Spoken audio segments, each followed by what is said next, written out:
Chapter 4 आपका बेटा quadratic equations. Quadratic equations है क्या बेसिकली बताओ? ऐसी इक्वेशन जिसमें हाईएस्ट पावर आपकी वेरिएबल की क्या होगी? 2। ठीक है। फॉर एग्जाम्पल या जनरल फॉर्म आपकी इसकी क्या है? ax square plus bx plus c equals to 0।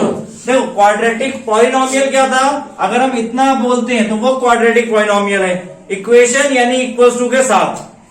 Clear? तो सबको इधर हमने शिफ्ट कर दिया तो इक्वल्स टू 0 हो गया आपका। तो ये क्वाड्रेटिक इक्वेशन बन गई आपकी। अब क्वाड्रेटिक इक्वेशन को सॉल्व करने का जो मेथड है, पहला मेथड आपका बेटा by splitting the middle term. ठीक है। अगर आपको फैक्टर मिल रहे हैं तो आप स्प्लिटिंग द मिडिल टर्म से उन्हें सॉल्व कर सकते हो। ठीक है। और दूसरा मेथड क्या है फिर? By quadratic formula. क्लियर? अब स्प्लिटिंग द मिडिल टर्म का एग्जांपल ले लेते हैं। एक क्वेश्चन जैसे कि 4√3x square 4√3x square plus 5x minus 2√3 equals to 0 है। तो इसको कैसे सॉल्व करेंगे बेटा? मल्टीप्लाई करने पे क्या चाहिए? 24। मल्टीप्लाई करने पर हमें क्या देखना है? फर्स्ट टर्म का कोफिशिएंट और थर्ड टर्म कितना बन रहा है? 4 2 8 √3 इंटू √3 3 24 बन रहा है। और ऐड करने पे या सब्ट्रैक्ट करने पे 5 चाहिए? बताओ। सब्ट्रैक्ट करने पे 5 चाहिए। जनरल फॉर्म आपका क्या था? देखो स्टेप पहला 4√3x स्क्वायर ऐसे लिखा, 5 के लिए ब्रैकेट बनाया बेटा, यहां पे x माइनस 2√3 इक्वल्स टू 0। ठीक है। नाउ अब ब्रैकेट के बीच में साइन कौन सा आएगा ये कैसे डिसाइड करेंगे? फर्स्ट साइन और थर्ड साइन के बेसिस पे। फर्स्ट साइन पॉजिटिव है, थर्ड साइन नेगेटिव है, तो ब्रैकेट के बीच में माइनस आएगा। मल्टीप्लाई करने पे अब हमें क्या बनाना है? 24 और माइनस करने पे 5। तो ऐसे फैक्टर्स 8 और 3। क्लियर? अब इसको ब्रैकेट ओपन किया, 4√3x square plus 8x minus 3x minus 2√3। अब पहले दो में से अगर हम कॉमन देखें तो कॉमन क्या मिलेगा? 4x। सो ब्रैकेट में क्या बचा? √3x plus 2। इन दोनों में से क्या कॉमन आएगा आपका? और माइनस भी बेटा, दोनों में माइनस आ रहा है तो माइनस √3 हमने कॉमन लिया। यहाँ क्या बचेगा? √3x plus 2। बेटा माइनस हमने कॉमन लिया तो दोनों में से माइनस बाहर चला गया। 3 को कैसे तोड़ा? √3 इंटू √3, √3 कॉमन आया तो एक √3 अंदर रह गया। x आगे माइनस 2 √3 में माइनस √3 कॉमन चला गया है तो प्लस 2 बचा। आपके ये दोनों ब्रैकेट हमेशा सेम आने चाहिए, अदरवाइज आपकी स्प्लिटिंग द मिडिल टर्म गलत है। क्लियर? अब इसका फाइनल आंसर क्या बनेगा? 4x माइनस √3 और दूसरा ब्रैकेट जो हमने दोनों के कॉमन आया that is √3x plus 2 equals to 0। अब दोनों को अलग अलग इक्वल्स टू 0 करेंगे, उससे x की वैल्यू हम निकालेंगे। तो एक बार 4x माइनस √3 इक्वल्स टू 0 किया तो इसमें 4x equals to √3, so x equals to √3/4। Clear? और एक बार √3x plus 2 equals to 0, so √3x equals to -2, so x equals to -2/√3। तो x की दो वैल्यूज आ गई आपकी, -2/√3 और √3/4। इसको रैशनलाइज करके फाइनली लिख सकते हैं हम √3 से मल्टीप्लाई और डिवाइड किया तो इसको फर्दर क्या लिख सकते हैं? -2√3/3। मेथड है बाय क्वाड्रेटिक फॉर्मूला। ठीक है। क्वाड्रेटिक फॉर्मूला से सॉल्व करने के लिए पहले आपको डिस्क्रिमिनेंट निकालना पड़ता है। ठीक है। डिस्क्रिमिनेंट का फॉर्मूला क्या है? b² minus 4ac। ठीक है। अब डिस्क्रिमिनेंट की वैल्यू देखो 3 आ सकती है, या तो ग्रेटर देन 0 होगा तो वहां पे नेचर ऑफ रूट्स हम क्या बोलेंगे? 2 real and distinct roots.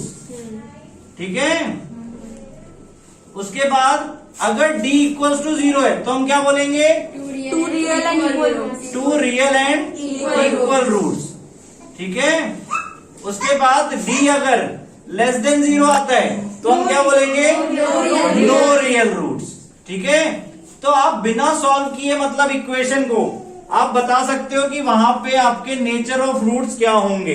Roots मतलब zeros he, clear. Solution of quadratic equation, उनको ही हम रूट्स बोलते हैं। अब अगर ये दोनों कंडीशन है कि अगर डी ग्रेटर देन 0 है या इक्वल टू 0 है, तब हम सॉल्व करेंगे और तब एक्स निकालने के लिए फॉर्मूला क्या होगा, minus b plus minus root d upon 2a, clear. अब कोई एग्जाम क्वेश्चन लेते हैं, लाइक सपोज लास्ट वाले क्वेश्चन ले लेते हैं जो था आपका, जो करवाया था मैंने अभी, रूट जो करवाया था, कौन सा जो करवाया था बेटा, 4√3 x square plus 5x minus 2√3, ठीक है, इक्वल टू 0। ये आपका क्वेश्चन था। अब इसमें पहले हमें डी निकालना है, तो एबीसी क्या हो गया हमारे, ये ए हो गया, ये बी और ये सी, माइनस इसके साथ रहेगा बेटा। तो डी का formula b square minus 4ac, so b square यानी 5 का square minus 4 into 4√3 into minus 2√3, ठीक है। साइन भी एबीसी के साथ जाएंगे अगर है तो, क्लियर। 5 का स्क्वायर 25 माइनस माइनस प्लस हो गया, ये 4 4 जा 16 2 जा 32 और √3 इंटू √3 3, तो 32 इंटू 3 96 और 96 प्लस 25 करेंगे तो 121। तो डी आपका ये आ गया।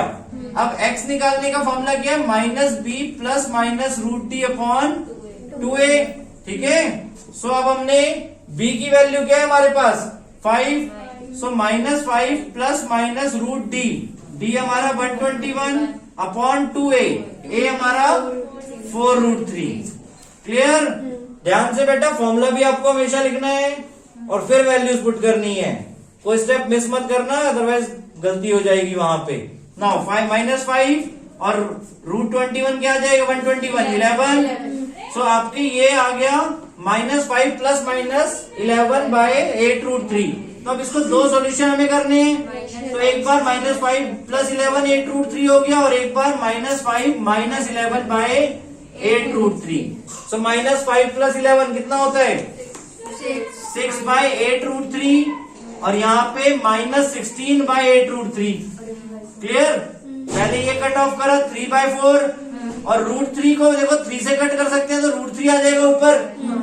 ऐसे यहाँ पे 8 2 जा 16, तो इसके फाइनल दो आंसर क्या है, एक तो √3/4 और दूसरा -2/√3, और इसको हम क्या करेंगे अगेन रैशनलाइज, सो आपका आंसर -2√3/3 और ये √3/4। आंसर्स आपके वही आ रहे हैं, सॉल्यूशंस वही आ रहे हैं जो आपके उस स्प्लिटिंग द मिड टर्म से आ रहे थे, क्लियर। तो आपके पास दो डिफरेंट मेथड्स है करने के लिए, clear. Splitting the mid term हम कब यूज नहीं करेंगे बताओ, जब आपको फैक्टर्स नहीं मिल रहे या सपोज फैक्टर्स बहुत बड़े हो गए, तब आप स्प्लिटिंग द मिड टर्म नहीं कर सकते हो, तो उस टाइम पर आपको क्वाड्रेटिक फॉर्मूला ही करना पड़ेगा। इसलिए दोनों ही मेथड आपको अच्छी तरह आने चाहिए, ठीक है।